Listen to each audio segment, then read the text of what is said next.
Meus amigos, amigas, irmãos e irmãs, paz de Cristo seja com todos. Hoje, de maneira muito breve, falaremos uma brevíssima palavra sobre o amor de Deus por nós.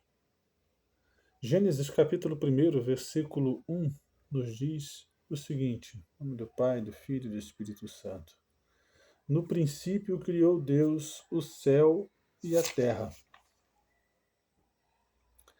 E logo a seguir, no versículo de número 26 desse mesmo capítulo 1 de Gênesis, está escrito: E disse Deus: façamos um homem à nossa imagem, conforme a nossa semelhança, e que eles tenham domínio sobre os peixes do mar, e sobre as aves do céu, e sobre o gado, e sobre toda a terra, e sobre toda coisa rastejante que rasteja sobre a terra. Palavra do Senhor. Amém. Amados irmãos, não nos enganemos, Deus é soberano. Nós somos obra de suas mãos, somos ovelhas de seu pastoreio. Nós não fomos criados do nada, nós não somos fruto de um acaso. Antes mesmo de sermos formados no ventre de nossa mãe, como diz o salmista no Salmo 139, o Senhor já sabia quem éramos. O Senhor, com todo o seu poder, com toda a sua soberania, dentro de sua soberana vontade, e que não tem obrigação nenhuma de compartilhá-la conosco, ele nos criou para um propósito eterno, um propósito que ele mesmo determinou. E o que ele exige de nós é que creiamos nesse propósito, ainda que não entendamos, pois existem muitas coisas nos atos criativos de Deus que nós não entendemos com toda a inteireza, com toda a transparência. É o que o apóstolo Paulo, em determinado momento, vai dizer, que certas coisas ele compreendia em parte, como num espelho opaco. Ele não tinha uma visão perfeita. Mas ele cria assim mesmo que quando tudo estivesse consumado, então ele entenderia toda a perfeição da vontade, dos decretos, da soberania de Deus. E nós devemos seguir a mesma linha. Muitas das vezes nós nos deixamos influenciar pelo relativismo social, embarcamos nessa onda e acabamos deixando em segundo plano a palavra de Deus. Vamos aos poucos abandonando-a, deixando-a distante, longe de nossa visão, longe dos nossos passos. Eu acredito, creio piamente que há um desejo eterno para que nós estejamos novamente vinculados aos propósitos de Deus. Agora é bom entender quem é esse Deus. É um Deus que nos fez. Eu li Gênesis capítulo 1, versículo 1. No princípio criou Deus os céus e a terra. Por que ele criou? Qual a motivação? Veja, é um tipo de pergunta e é um tipo de resposta, principalmente, que não temos que nos preocupar agora. O que precisamos entender é que estamos no centro do propósito divino. Por um motivo Deus nos criou. Por um motivo Deus fez todas as coisas. E por uma certeza sabemos que Ele comanda todas as coisas. Que Ele rege todas as coisas. Independente das pessoas acreditarem nisso ou não, não fará a menor diferença. E somos criaturas de Deus.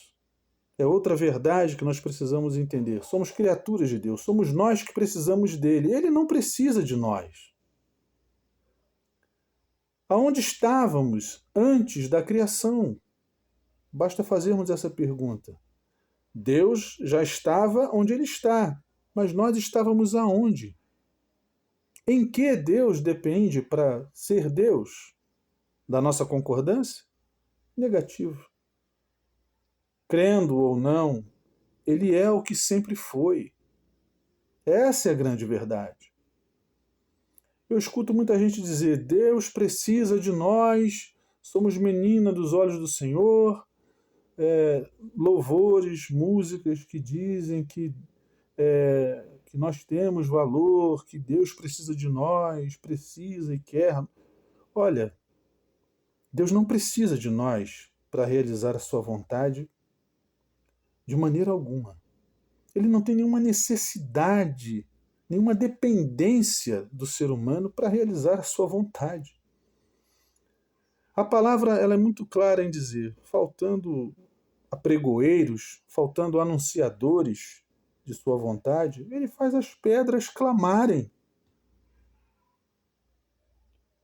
Ele tem todo o poder, toda a soberania. Para nós que vivemos num mundo materialista, é difícil entender certos conceitos. Eu concordo com você. Sei que às vezes é complicado, porque tudo na nossa compreensão tem uma razão existencial.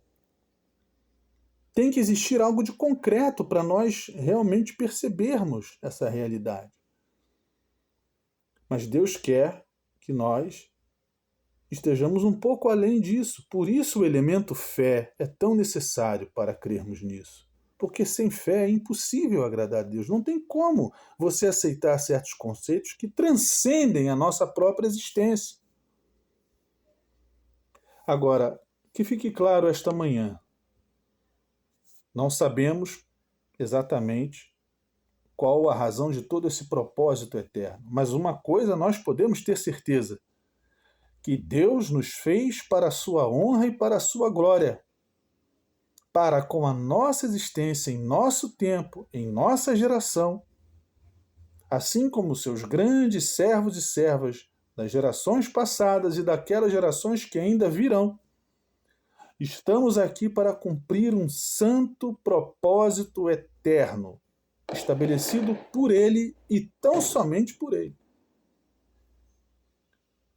É necessário que, pela fé, entendamos que estamos no centro de um propósito divino e que não há nada que vá acontecer na tua vida sem o aval do Senhor. Crer na soberania de Deus é estar disposto a depender totalmente dele. Por isso, o cântico brilhante, glorioso, de darmos tão somente glórias a ele. Ó profundidade das riquezas, tanto da sabedoria quanto da presciência de Deus! Quão insondáveis são os seus juízos e inescrutáveis os seus caminhos! Quem entendeu a mente do Senhor? Ou quem lhe deu primeiro a ele para ser recompensado? Porque dele, por ele e para ele são todas as coisas. Glórias sejam dadas, pois, eternamente a ele. Amém. Quero encerrar essa reflexão dizendo o seguinte. Uma vez perguntaram para o reformador João Calvino o que Deus estava fazendo antes da criação. Calvino não pensa duas vezes e responde para quem fez a pergunta. Provavelmente ele devia estar fazendo o inferno para pessoas curiosas demais como você. O que isso quer dizer, gente? Tem certas coisas que são de Deus, pertencem tão somente a Ele e ponto final. Quem colocou na tua mente que nós devemos conhecer todos os mistérios do universo? Só se fôssemos Deus. E Deus só há um. O nosso único e verdadeiro Deus triuno, Pai, Filho e Espírito Santo. Que o Senhor nos abençoe e esclareça cada vez melhor em nossas mentes a necessidade de entendermos que somos servos de Deus e não senhores de Deus. Em nome do Pai, do Filho e do Espírito Santo. Amém.